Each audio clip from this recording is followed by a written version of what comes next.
안녕하세요. S버프입니다. 여기가 승부처 승무패 62회차 진행해 보도록 하겠습니다. 그러면 지난 라운드 62회차 거 한번 살펴보도록 하겠습니다. 네, 62회차는 일단 4개가 적중이 되지 않았는데요. 일단 랑스와 PSB 같은 경우에는 뭐 저희가 접전일 경기도 예상을 해서 승패 이렇게 예상을 해드렸는데 또 예상외로 또 두 팀 모두 공격을 시도를 많이 했지만 승부가 가려지지 않으면서 무승부가 나오게 됐습니다. 네. 그리고 페르노트 라치오 경기는 이 경기에서 이제 페르노트 에이스인 히메네즈 선수라고 있어요. 공격수 굉장히 골을 많이 넣고 있는데 이 선수가 부상 이슈가 있어서 결장을 할 것으로 예상을 했는데 또 출전을 했습니다. 그래서 히메네즈 이슈로 인해서 이 경기 페르노트가 승리를 가져갔고요. 그리고 10번째 경기 셀틱과 아틀레티코 마드리드 경기 같은 경우에는 일단은 이 경기는 예상외로 그리즈만이 갑자기 페널티킥 실축을 하면서 무승부가 또 나오게 됐습니다. 또 그리고 뉴캐슬과 도르트문트의 경기는 그래도 뉴캐슬이 홈이기 때문에 좀 강성이 높지 않을까 했는데 찬스를 너무 많이 놓쳤어요, 이 경기에서. 네네. 그래서 뉴캐슬이 또 찬스를 놓치고 또 공격수의 이사까지 초반에 빠지게 되면서 공격력에 문제를 겪으며 패배를 하게 됐었습니다. 네. 9번 경기는 브라이튼 대 풀럼의 경기입니다. 먼저 브라이튼부터 살펴보도록 하겠습니다. 네, 브라이튼은 주중 유로파리그 경기에서 주전에 가까운 라인업을 가동을 하면서 아약스를 상대로 승리를 가져왔습니다. 네, 지난 맨시티 경기에서 석패를 하면서 경기력은 또 준수했는데요. 이 경기에서 마치 웰백이 부상을 당하면서 이탈을 하게 됐습니다. 웰백 같은 경우는 에반 퍼거슨이 있기 때문에 뭐 이탈이 크게 작용을 하지는 않을 것 같은데요. 근데 마치 같은 경우는 이게 왼쪽 풀백 자리에서 뛰었는데 이 자리에 기존에 뛰었던 램프티라든지 아니면 에스투피난이라든지 이런 선수들이 또 부상을 또 계속 당하고 있기 때문에 과연 누가 나올까? 사실 유로파리그 경기에서는 베트만이 이 자리를 커버를 했는데 그래도 괜찮았어요. 그래서 부상이 좀 있긴 한데 결과적으로 보자면은 큰 변수는 아니다. 이렇게 정리를 할 수 있을 것 같습니다. 네, 그럼 풀럼 살펴보도록 하겠습니다. 네, 플럼은 지난 라운드 토트넘에게 패배를 했고요. 미트로비치 이탈 이후에 주 득점원이 부진한 흐름을 좀 보이고 있습니다. 플럼이 이제 최다 득점 선수가 단 2득점이에요. 또 이 선수도 공격수도 아니라 윙어 선수기 때문에 참 공격수의 부재가 좀 크다. 사실 다른 점은 그래도 괜찮은데 공격수의 부재가 좀 크게 작용하고 있고요. 네, 전방 압박에 또 지난 라운드에서 특히 어려움을 겪으면서 또 이번 경기 상대하는 브라이튼이 또 전방 압박하면 또 일가견이 있는 팀이기 때문에 조금 상성적으로 안 맞는 팀 컬러지 않나 이렇게 평가를 하고 있습니다. 네, 그러면 한번 정리해 보도록 하겠습니다.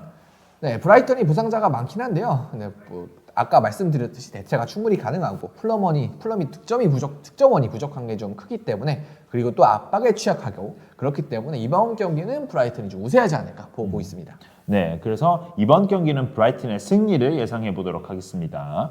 네, 10번째 경기 한번 살펴보도록 하겠습니다. 리버풀 대 노팅엄의 경기입니다. 그러면 리버풀부터 살펴보겠습니다. 네, 리버풀 같은 경우는 주중 유로파리그 경기에서 뭐 살라도 빼는데 로테이션을 가동하면서 툴루즈에게 대승을 거뒀습니다.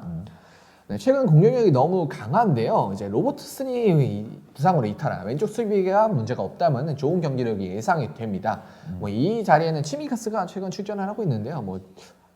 지금까지의 경기력을 봤을 때는 뭐 무난한 백업 정도다. 그래서 뭐 특별히 구멍이 될 것 같지는 않다. 이렇게 평가를 하고 있습니다. 네, 그럼 노팅엄 한번 살펴보도록 하겠습니다. 네, 노팅엄은 3경기 연속 최근 무승부를 기록을 하고 있습니다. 특히 만든 찬스에 비하면 득점력이 아쉬운 편인데요. 이 득점력을 어떻게 살리느냐가 노팅엄의 앞으로의 경기를 가를 것 같습니다. 그리고 수비적으로도 지난 경기에서 80분 이후에 2골을 내주는 등 전반적인 수비력 자체는 나쁘지 않은데 순간순간에 집중력이 떨어지는 그런 모습을 보이고 있었죠. 네, 그럼 정리하면서 승무패 알아보도록 하겠습니다. 네, 리버풀이 또 공격력이 너무 강하기 때문에 이번 경기는 리버풀의 우세를 예상하고 있습니다. 네, 이번 경기는 리버풀의 승리를 예상해 보도록 하겠습니다. 11번 경기 진행해 보도록 하겠습니다. 11번 경기는 라요 대 소시에다드의 경기입니다. 먼저 라요부터 살펴보겠습니다. 네, 라요는 지난 라운드 라스팔마스에게 0대1 승리를 거두긴 했는데요. 주전 미드필더인 발렌틴이 퇴장을 당하면서 이번 경기는 결장을 하게 됩니다.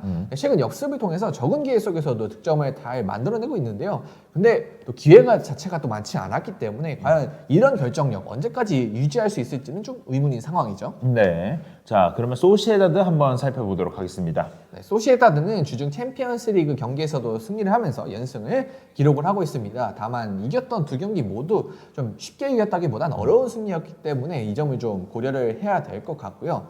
네, 전반적으로 좀 경기를 지배하는 능력은 굉장히 뛰어난 팀인데 아직도 해결사는 부족을 하는 상황입니다. 쿠보 등 미드필더의 득점력에 기대하는 상황인데 사실 요즘 같은 경우는 쿠보의 활약이 워낙 좋았기 때문에 득점을 만든 감이 있는데 언제나 좀 득점력은 부진해질 수 있다 이렇게 보시면 될 것 같습니다. 네, 그럼 정리 한번 해보도록 하겠습니다. 네, 최근 역습 능력이 물이 올라온 라요고요. 흐름이 좋고 전력적으로 약간 우세한 소시에다이기 때문에 소시에다드가 우세하긴 하겠지만 좀 많이 우세하긴 어렵다. 그래서 소시에다드의 약 우세를 예상하면서 이번 경기는 라요의 무승부와 함께 패배를 예상해 보도록 하겠습니다. 네, 이번 경기는 라요의 무패를 예상해 보도록 하겠습니다. 네, 15번 경기 맨체스터 유나이티드 맨체스터 시티의 경기입니다. 먼저 맨체스터 유나이티드부터 살펴보도록 하겠습니다. 네, 맨유는 주중 챔피언스리그 경기에서 코펜하겐에게 진땀승을 거뒀습니다. 또 이 경기가 홈에서 치러졌기 때문에 더 약간 왜 진땀승을 거뒀지? 하는 그런 경기였는데요. 찬스도 더 많이 내주는 듯 사실 오나나의 선방이 아니었다면 저도 이상하지 않은 경기력이었습니다. 또 네. 스쿼드가 굉장히 부상 변수로 인해서 얇아진 상황이기 때문에 로테이션도 불가능하고 주전 자원들이 모두 출전을 했던 상황이었죠. 네, 그럼 맨시티 한번 살펴보도록 하겠습니다. 네, 주중 챔피언스리그 영보이즈 원정에서 깔끔한 승리를 거뒀습니다. 그리고 부분적 로테이션까지 돌리면서 맨유에 비해 상당히 상황이 좋은 상황인데요.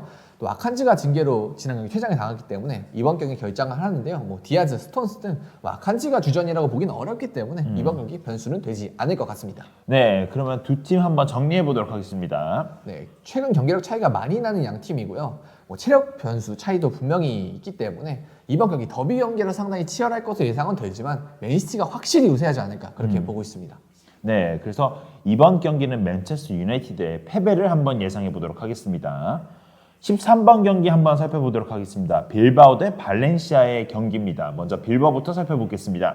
네, 지난 바르셀로나전에서 잘 버텨내면서 역습 시도도 좀 많이 시도하는데 준수했던 경기력의 빌바오였습니다.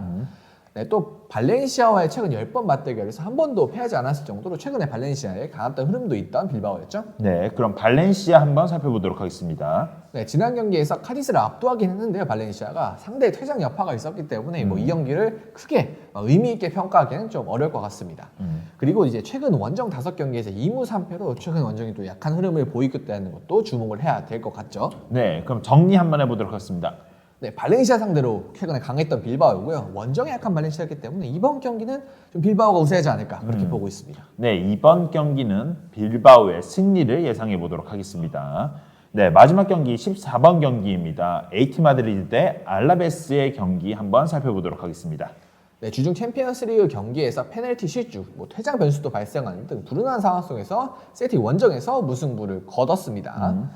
네, 일단 페널티킥을 실축을 하긴 했는데요. 득점을 또 그 외에도 기록을 하는 등 그리즈만의 폼은 좀 유지가 되어 있기 때문에 좋은 공격력은 예상이 됩니다. 그리고 그리즈만 말고도 같이 있던 모라타도 굉장히 폼이 좋았기 때문에 공격력 자체는 의심할 필요가 없을 것 같네요. 네, 알라베스 한번 살펴보겠습니다.